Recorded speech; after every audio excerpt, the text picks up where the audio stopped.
श्री वल्लभाधीश की जय। श्री गुसाई जी परम दयाल की जय। श्याम सुंदर श्री यमुने महारानी की जय। श्री गिरिराज धरण की जय। श्रीमद् भागवत पंचम स्कंद। आज है 8वां अध्याय।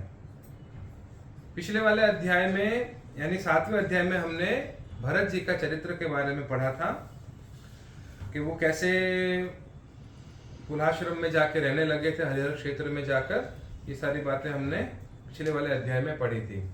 आज हम पढ़ेंगे भरत जी का मृग के मोह में फंसकर मृग योनि में जन्म लेना। अथाष्टमोध्याय। श्री सुखदेव जी कहते हैं, एक बार भरत जी गंडकी में स्नान कर नित्य नैमित्तिक तथा शौचादि अन्य आवश्यक कृत्यों से निवृत्त हो प्रणव का जप करते हुए 3 मुहूर्त तक नदी की धारा के पास बैठे रहे। राजन, इसी समय एक हिरनी प्यास से व्याकुल हो जल पीने के लिए अकेली ही उस नदी के तीर पर आई। अभी वह जल पी ही रही थी कि पास ही गरजते हुए सिंह की लोक भयंकर दहाड़ सुनाई पड़ी। हरिण जाति तो स्वभाव से ही डरपोक होती है। वह पहले ही चौकन्नी होकर इधर उधर देखती जाती थी। अब ज्यों ही उसके कान में वह भीषण शब्द पड़ा कि सिंह के डर के मारे उसका कलेजा धड़कने लगा और नेत्र कातर हो गए। प्यास अभी बुझी न थी, किंतु अब तो प्राणों पर आ बनी थी। इसलिए उसने भयवश अचानक नदी पार करने के लिए छलांग मारी। उसके पेट में गर्भ था, अतः उछलते समय अत्यंत भय के कारण उसका गर्भ अपने स्थान से हटकर योनि द्वार से निकलकर नदी के प्रवाह में गिर गया। वह कृष्ण मृग पत्नी अकस्मात गर्भ के गिर जाने, लंबी छलांग मारने तथा सिंह से डरी होने के कारण बहुत पीड़ित हो गई थी। अब अपने झुंड से भी उसका बिछोह हो गया, इसलिए वह किसी गुफा में जा पड़ी और वहीं मर गई। राजर्षि भरत ने देखा कि बेचारा हरिणी का बच्चा अपने बंधुओं से बिछुड़कर नदी के प्रवाह में बह रहा है। इससे उन्हें उस पर बड़ी दया आई और वे आत्मीय के समान उस मातृहीन बच्चे को अपने आश्रम पर ले आए। उस मृग छोने के प्रति भरत जी की ममता उत्तरोत्तर बढ़ती ही चली गई। वे नित्य उसके खाने पीने का प्रबंध करने, व्याघ्र आदि से बचाने, लाड़ लड़ाने और पुचकारने आदि की चिंता में ही डूबे रहने लगे। कुछ ही दिनों में उनके यम नियम और भगवत पूजा आदि आवश्यक कृत्य एक एक करके छूटने लगे और अंत में सभी छूट गए। उन्हें ऐसा विचार होने लगा, ओहो, कैसे खेद की बात है, इस बेचारे दीन मृग छोने को काल चक्र के वेग ने अपने झुंड, सुहृद और बंधुओं से दूर करके मेरी शरण में पहुंचा दिया। यह मुझे ही अपना माता पिता, भाई बंधु और यूथ के साथी संगी समझता है। इसे मेरे सिवा और किसी का पता नहीं है और मुझ में इसका विश्वास भी बहुत है। मैं भी शरणागत की उपेक्षा करने में जो दोष है उसे जानता हूं, इसलिए मुझे अब अपने इस आश्रित का सब प्रकार की दोष बुद्धि छोड़कर अच्छी तरह पालन पोषण और प्यार दुलार करना चाहिए।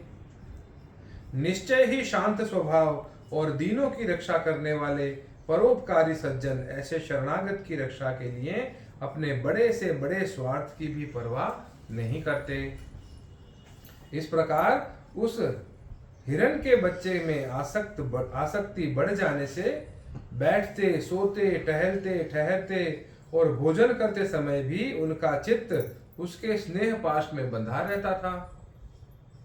जब उन्हें कुश, पुष्प, समिधा, पत्र और फल मूलादि लाने होते तो भेड़ियों और कुत्तों के भय से उसे वे साथ लेकर ही वन में आते। मार्ग में जहां तहां कोमल घास आदि को देखकर मुग्ध भाव से वह हरिण शावक अटक जाता, तो वे अत्यंत प्रेम पूर्ण हृदय से दयावश उसे अपने कंधे पर चढ़ा लेते। इसी प्रकार कभी गोद में लेकर और कभी छाती से लगाकर उसका दुलार करने में ही उन्हें बड़ा सुख मिलता था। नित्य नैमित्तिक कर्मों को करते समय भी राज राजेश्वर भरत बीच बीच में उठकर उस मृग बालक को देखते, और जब उस पर उनकी दृष्टि पड़ती तभी उनके चित्त को शांति मिलती। उस समय उसके लिए मंगल कामना करते हुए वे कहने लगते, बेटा तेरा सर्वत्र कल्याण हो। कभी यदि वह दिखाई न देता तो जिसका धन लुट गया हो उस दीन मनुष्य के समान उनका चित्त अत्यंत उद्विग्न हो जाता, और फिर वे उस हरिणी के बच्चे के विरह से व्याकुल एवं संतप्त हो करुणावश अत्यंत उत्कंठित एवं मोहाविष्ट हो जाते तथा शोक मग्न होकर इस प्रकार कहने लगते, ओहो क्या कहा जाए, क्या वह मातृहीन दीन मृग शावक दुष्ट बहेलिए किसी बुद्धि वाले मुझ पुण्यहीन अनार्य का विश्वास करके और मुझे अपना मानकर मेरे किए हुए अपराधों को सत्पुरुषों के समान भूलकर फिर लौट तो नहीं जाएगा? क्या मैं उसे फिर इस आश्रम के उपवन में भगवान की कृपा से सुरक्षित रहकर निर्विघ्न हरि हरि दूब चरते देख पाऊंगा? ऐसा न हो कि कोई भेड़िया कुत्ता गौल बांधकर विचरने वाले सूकर आदि अथवा अकेले घूमने वाले व्याघ्र आदि ही उसे खा जाए। अरे संपूर्ण जगत की कुशल के लिए प्रकट होने वाले वेदत्रयी रूप भगवान सूर्य अस्त होना चाहते हैं, किंतु अभी तक वह मृगी की धरोहर लौट कर नहीं आई। क्या वह हिरण राजकुमार मुझ पुण्यहीन के पास आकर अपनी भांति भांति की मृग शावकोचित मनोहर एवं दर्शनीय क्रीड़ाओं से अपने स्वजनों का शोक दूर करते हुए मुझे आनंदित करेगा? ओहो, जब कभी मैं प्रणय कोप से खेल में झूठ मूठ समाधि के बहाने आंखें मूंद कर बैठ जाता, तब वह चकित चित्त से मेरे पास आकर जल बिंदु के समान कोमल और नन्हे नन्हे सींगों की नोक से किस प्रकार मेरे अंगों को खुजलाने लगता था। मैं कभी कुशों पर हवन सामग्री रख देता और वह उन्हें दांतों से खींचकर अपवित्र कर देता, तो मेरे डांटने डपटने पर वह अत्यंत भयभीत होकर उसी समय सारी उछल कूद छोड़ देता और ऋषि कुमार के समान अपनी समस्त इंद्रियों को रोककर चुपचाप बैठ जाता था। फिर पृथ्वी पर उस मृग शावक के खुर के चिन्ह देखकर वो कहने लगते, ओहो, इस तपस्विनी धरती ने ऐसा कौन सा तप किया है जो उस अति विनीत कृष्ण सार किशोर के छोटे छोटे सुंदर सुखकारी और सुकोमल खुरों वाले चरणों के चिन्हों से मुझे, जो मैं अपना मृगधन लुट जाने से अत्यंत व्याकुल और दीन हो रहा हूं, उस द्रव्य की प्राप्ति का मार्ग दिखा रही है, और स्वयं अपने शरीर को भी सर्वत्र उन पद चिन्हों से विभूषित कर स्वर्ग और अपवर्ग के इच्छुक द्विजों के लिए यज्ञ स्थल बना रही है। शास्त्रों में उल्लेख आता है कि जिस भूमि में कृष्ण मर्ग विचरते हैं वह अत्यंत पवित्र और यज्ञानुष्ठान के योग्य होती है। चंद्रमा में मृग सा श्याम चिन्ह देख उसे अपना ही मृग मानकर कहने लगते, ओहो, जिसकी माता सिंह के भय से मर गई थी, आज वही मृग शिशु अपने आश्रम से बिछुड़ गया है। अतः उसे अनाथ देखकर क्या ये दीन वत्सल भगवान नक्षत्रनाथ दयावश उसकी रक्षा कर रहे हैं? फिर उसकी शीतल किरणों से आह्लादित होकर कहने लगते, अथवा अपने पुत्रों के वियोग रूप दावानल की विषम ज्वाला से हृदय कमल दग्ध हो जाने के कारण मैंने एक मृग बालक का सहारा लिया था। अब उसके चले जाने से फिर मेरा हृदय जलने लगा है। इसलिए ये अपनी शीतल, शांत, स्नेहपूर्ण और वदन सल्ल रूपा अमृतमयी किरणों से मुझे शांत कर रहे हैं। राजन, इस प्रकार जिनका पूरा होना सर्वथा असंभव था, उन विविध मनोरथों से भरत का चित्त व्याकुल रहने लगा।